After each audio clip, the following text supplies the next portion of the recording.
बिस्मिल्लाहिर्रहमानिर्रहीम। हर कोई मेरी देवरानी के पास दुआएं करवाने आता था, क्योंकि मेरी देवरानी बहुत नेक थी। लेकिन वो घर में नमाज तक नहीं पढ़ती थी। मुझे उस पर बहुत गुस्सा आता था कि वो क्यों नेक होने का ढोंग करती है। जब एक रोज़ मैंने गुस्से में सबको बता दिया कि मेरी देवरानी एक झूठी और मक्कार औरत है, तो उसने रोते हुए मुझे सबके सामने ऐसी बद्दुआ दी कि मेरा दिल कांप गया। लेकिन फिर मैं हंसने लगी कि वो तो झूठी थी और कोई नेक नहीं थी। लेकिन मैं जैसे ही अपने घर गई, सर पर कयामत टूट पड़ी थी कि उसकी बद्दुआ तो सच हो गई थी कि मेरा नाम हुमैरा है और मैं गुजरात से ताल्लुक़ रखती हूँ। मैं अपने माँ बाप की इकलौती औलाद थी, इसीलिए उनके लाड प्यार ने मुझे बिगाड़ दिया था।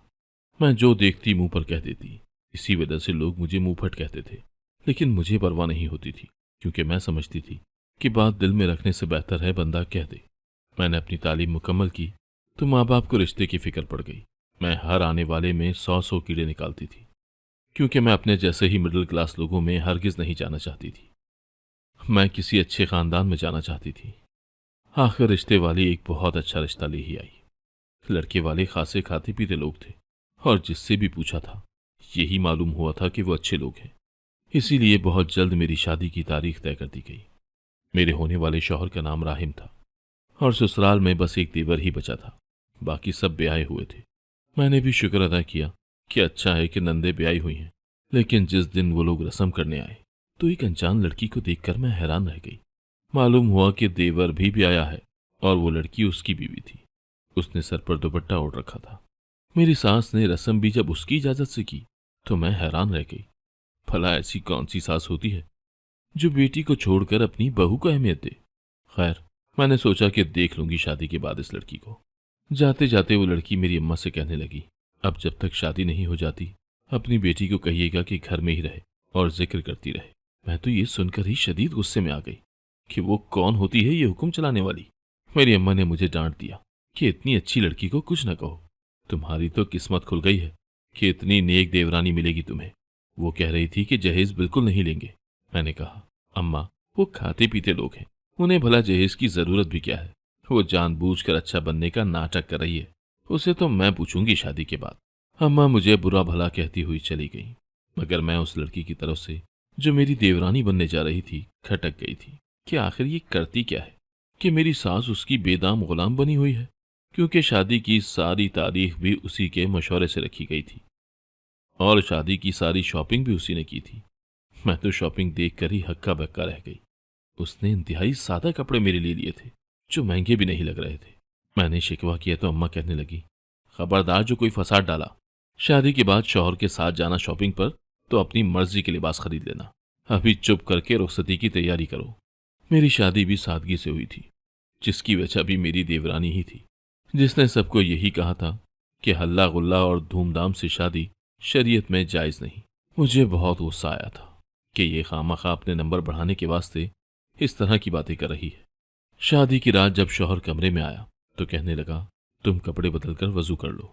भाभी ने कहा था कि जाते ही दोनों मियाँ बीवी पहले 2 रकात नफिल अदा करके दुआ मांगना। फिर से उसके जिक्र ने मेरे वजूद में आग लगा दी।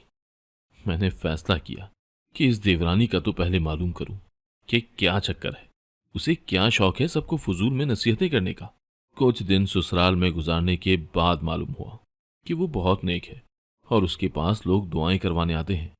मुझे हैरत का झटका लगा, क्या मेरी देवरानी इतनी नेक थी?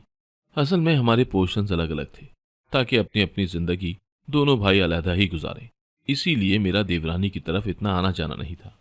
अब जो मैं गई तो काफी लोगों को लाउंज में बैठे देखकर मुझे हकीकत का इल्म हुआ। मेरी सास देवर की तरफ ही रहती थी और मेरी देवरानी की तो हर आए गए के सामने तारीफ करती थी। मुझे बहुत बुरा लगता था कि ये क्या बात है, मैं भी तो बहू हूं, मेरी भी तो तारीफ करनी चाहिए उसे। मेरी देवरानी को तो मैंने कभी नमाज पढ़ते नहीं देखा था, फिर वो इतनी नेक कैसे हो सकती थी।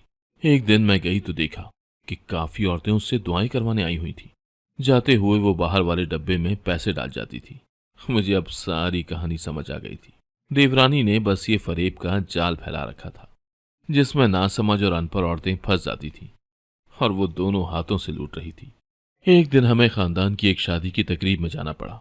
वहां भी सब मेरी देवरानी के आगे पीछे फिरने लगे और सब अपनी मुश्किलों का हल पूछने लगे। मैंने ध्यान रखा कि देखती हूं कि किस वक्त देवरानी नमाज पढ़ती है, मगर मैंने उसे एक नमाज न पढ़ते देखा। सारा वक्त वो सबको वजीफे बताती रही। मेरा शक यकीन में बदल गया कि ये सिर्फ नेक बनने का ढोंग रचाती है और कुछ नहीं। मैंने सास को भी खबरदार करना चाहा और बताना चाहा, मगर वो तो देवरानी के खिलाफ एक लफ्ज भी सुनने को तैयार नहीं थी। मैंने अपने शौहर से बात की, लेकिन वो भी उसी का मुरीद निकला। कहने लगा, उस नेक औरत पर कोई बहतान मत लगाओ, अल्लाह नाराज होगा। मैं ये सब सुन सुनकर हसद और जलन के मारे बस यही सोच रही थी कि मुझे अब किसी भी तरह इसके राज का पर्दा फाश करके रहना है। और फिर ये मौका खुद कुदरत ने मुझे दे दिया। उस दिन मैं अपनी दोस्त से मिलने जा रही थी जब मैंने अपने पोर्शन से निकलते हुए देवरानी को देखा। वो शीशे के चंदे वाले डब्बे से पैसे निकाल निकाल कर अपने बैग में रख रही थी। मैं एक तरफ होकर उसे देखने लगी। पैसे बैग में रखने के बाद वो बाहर निकल गई। मैं भी फौरन उसके पीछे हो ली। वो रक्शे में बैठ गई थी। आधे घंटे बाद रक्षा मार्केट के सामने रुक गया और वो उतरकर शॉपिंग मॉल में चली गई।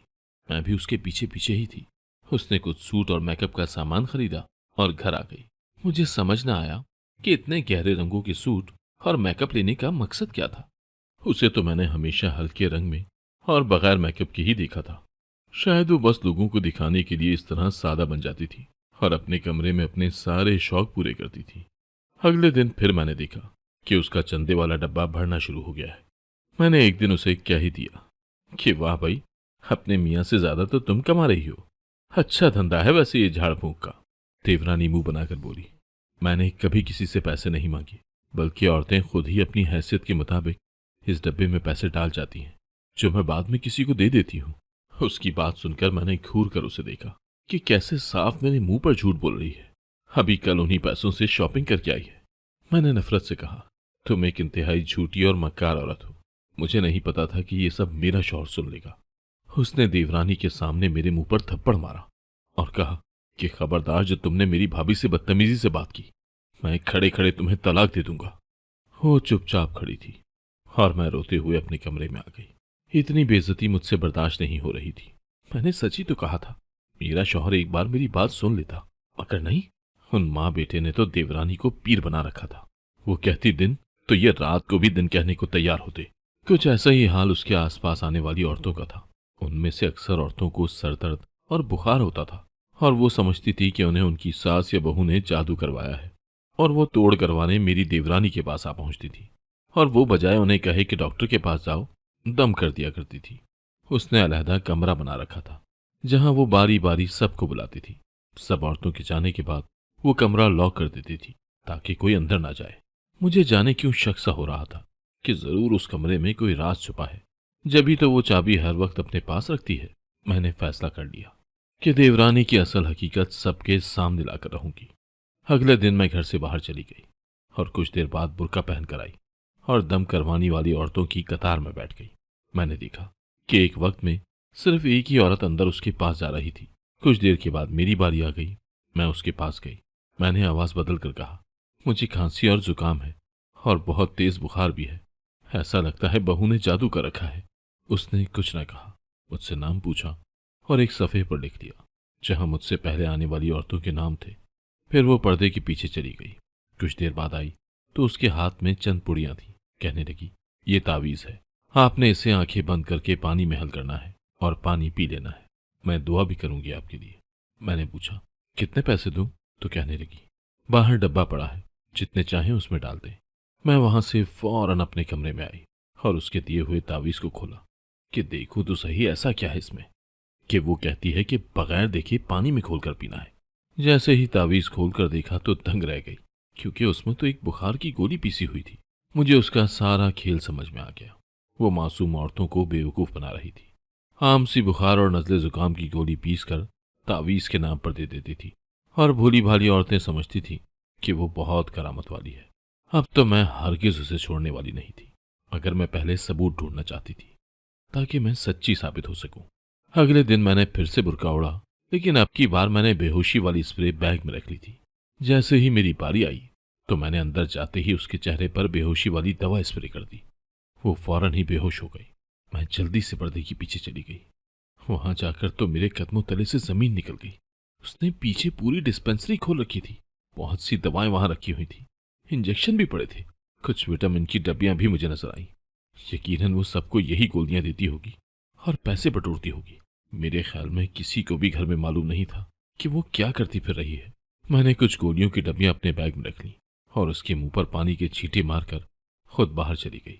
मेरा प्लान ये था कि जैसे ही वो देखेगी कि कुछ गोलियां कम हैं, तो वो जरूर और मेडिसिन खरीदने खुद बाजार जाएगी और मैं उसे रंगे हाथों पकड़ लूंगी। फिर सबको उसकी असलियत के बारे में बताऊंगी। अगले दिन बिल्कुल वैसा ही हुआ जैसा मैंने सोचा हुआ था। वो एक मेडिकल स्टोर पर गई थी और वहां से ढेर सारी गोलियां लेकर घर चली गई। मैंने मेडिकल स्टोर वाले से मालूमात ली तो कहने लगा, ये बाजी तो हमारी बड़ी रेगुलर कस्टमर है। अब मजीद मुझे किसी सबूत की जरूरत नहीं थी। सब कुछ खुलकर सामने आ गया था कि किस तरह वो मक्कारी और चालाकी से अपना काम चला रही थी। मैं उसी वक्त घर गई और इंतजार करने लगी कि कब औरतें उसके पास आती हैं।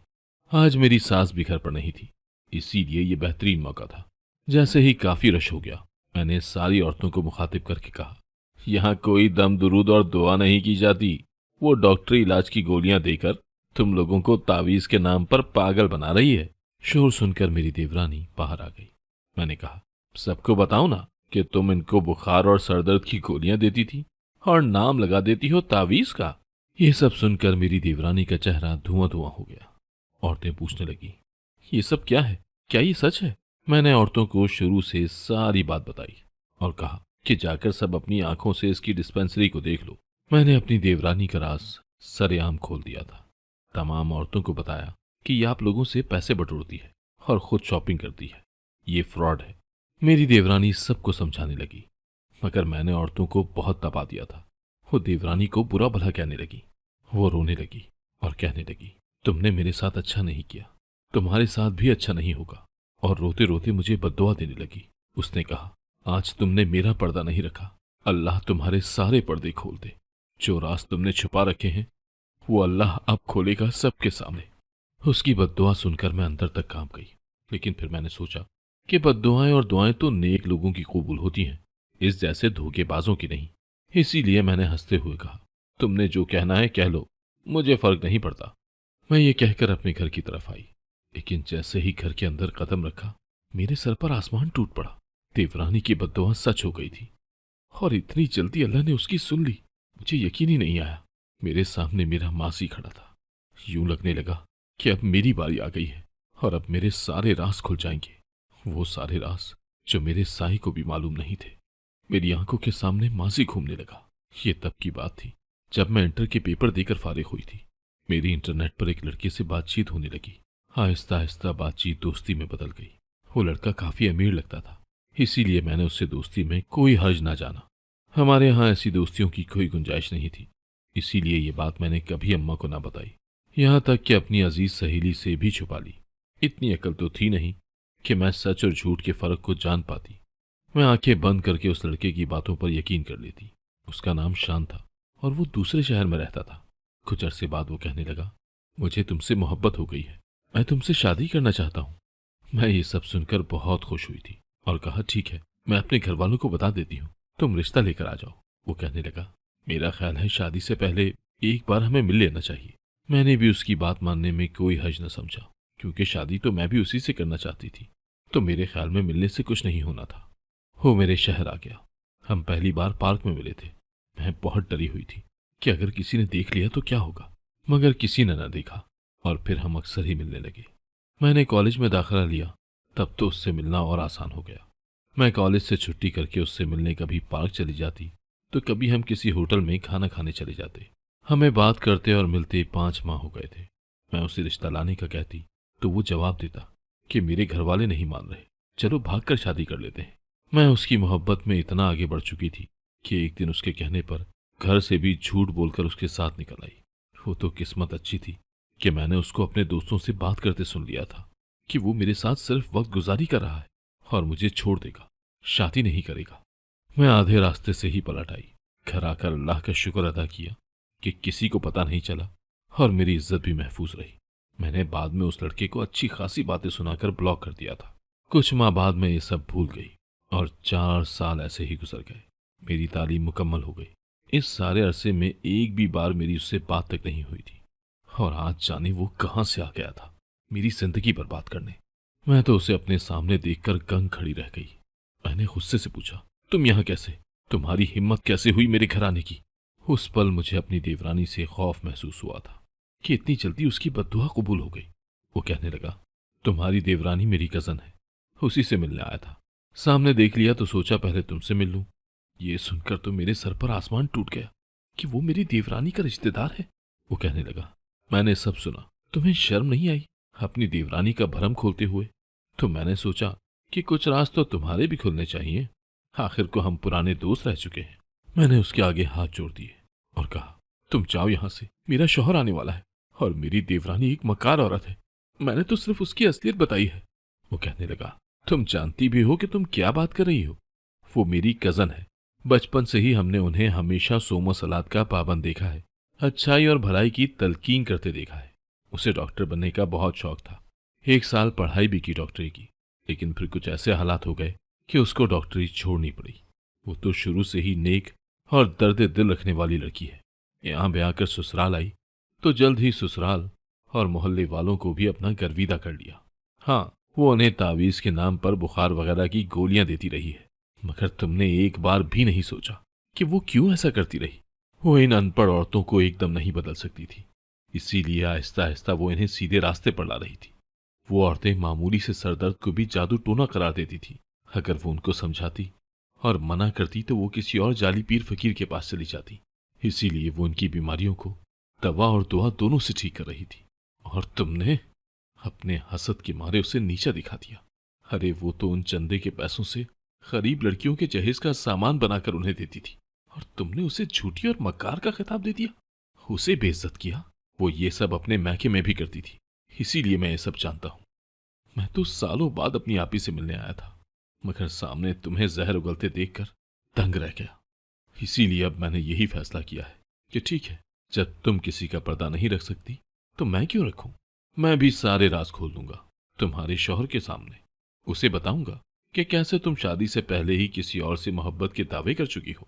मैं उसकी बातें सुनकर बहुत शर्मिंदा हो रही थी कि मैंने देवरानी को कितना गलत समझा। मैंने उसको कहा, मुझे माफ कर दो, मैं उससे भी माफी मांग लूंगी, लेकिन अभी तुम चले जाओ यहां से। इससे पहले कि वो कुछ कहता, उसी वक्त दरवाजे से मेरा शौहर अंदर दाखिल हुआ। मेरे साथ एक गैर लड़के को देखकर वो गुस्से से आग बगोला हो गया। मुझे कहने लगा, तुम मेरे पीछे गैर मर्दों से मिलती हो, तुम्हें शर्म आनी चाहिए। वो लड़का कहने लगा, मैं तुम्हें सब बताता हूँ। मेरे शौहर ने कहा, तुमसे तो मैं बाद में बात करता हूँ, पहले इस धोखेबाज औरत को तो घर से निकाल लूं। शौहर ने मुझे धक्के दे देकर घर से निकाल दिया। मैं रोते हुए माँ बाप के घर आ गई। उस वक्त मेरे जहन में एक ही बात आ रही थी कि इतने सालों अल्लाह ने मेरी जात का पर्दा रखा, किसी के सामने मेरा राज नहीं खुला, मगर अब जब मैंने उसकी बंदी का भरम नहीं रखा, उसकी मासूम बंदी पर इल्जाम लगाया, तो उसने मुझे मेरी औकात दिखा दी और पल भर में मेरा माजी मेरे सामने लाकर मुझ पर साबित कर दिया कि अगर हम बंदों के राज रखेंगे तो अल्लाह हमारे राज रखता है। मुझे मैके आए हुए दूसरा दिन था और मुझे यकीन हो चला था कि उस लड़के ने मेरे शौहर को सब बता दिया होगा और अब वो मुझे छोड़ देगा। मैं यही सब सोच रही थी जब अम्मा ने बताया कि तुम्हारा शौहर आया है। मेरा शौहर कमरे में आया और माफी मांगने लगा। मैं हक्का बक्का रह गई। वो कहने लगा, मुझे माफ कर दो, मुझे गलतफहमी हुई थी। मुझे भाभी ने बता दिया था कि वो उनके चचा का बेटा था और उन्होंने ही उसे हमारे घर प्याज लेने भेजा था। उसी वक्त मैं आ गया और गलत समझ लिया। मुझे इतना डांटा भाभी ने और कहा कि जाओ उसे लेकर आओ। मैं अपनी देवरानी का आला ज़र्फ देखकर बहुत हैरान भी हुई और शर्मिंदा भी। उसने मुझे रुसवा होने से बचा लिया। मैंने घर जाकर उससे माफी मांगी तो उसने मुझे माफ कर दिया और कहने लगी, अब मेरा कजन तुम्हें कभी परेशान नहीं करेगा। मैंने उसे समझा दिया है और मना कर दिया है कि अब कभी यहाँ नहीं आए। मैंने फिर से माफी मांगी और देवरानी को गले से लगा लिया। बहुत जल्द हम बहुत अच्छी दोस्तें बन गई थी। मैंने सब औरतों को बुलाकर उनसे भी माफी मांगी और बताया कि मैंने जानबूझकर देवरानी पर इल्जाम लगाया था। उसके बाद से औरतें देवरानी के पास दोबारा आना शुरू हो गईं, बल्कि अब तो मैं भी अक्सर उससे दुआ करवाने और अपने मसलों का हल निकलवाने आ जाती थी। ये मैंने जान लिया था कि हसद और जलन से रिश्ते खराब होते हैं, इसीलिए बाहमी इत्तेफाक व मोहब्बत से रहना चाहिए। नाजरीन, अगर आपको हमारी आज की ये कहानी पसंद आई तो इसे अपने दोस्तों के साथ शेयर करना मत भूलिएगा। और अगर आप हमारे चैनल पर नए हैं और अभी तक आपने हमारा चैनल सब्सक्राइब नहीं किया तो सबसे पहले हमारे चैनल को सब्सक्राइब जरूर करें